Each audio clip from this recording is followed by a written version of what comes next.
Matka jatkuu.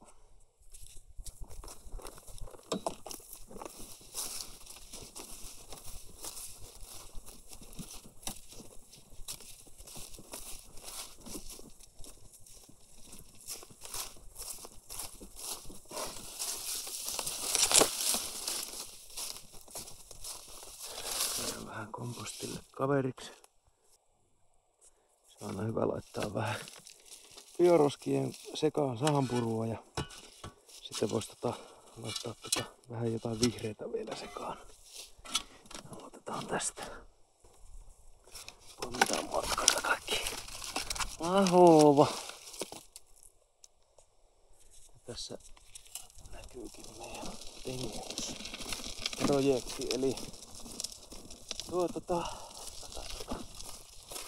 idea on se, että tänne on laitettu purkutavaraa kerroksittain tähän.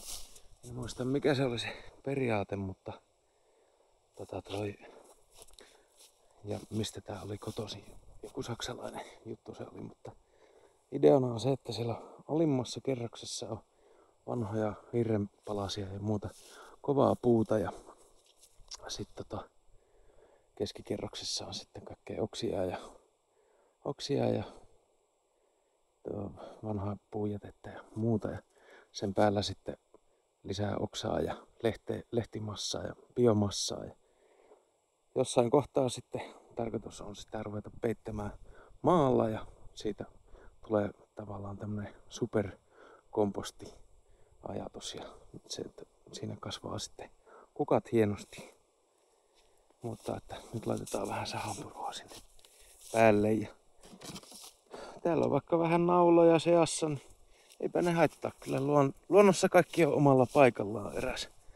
Eräs ystäväni joskus sanoi, ja se oli niin hienosti sanottu, että ei meidän tarvii pelätä sitä, että me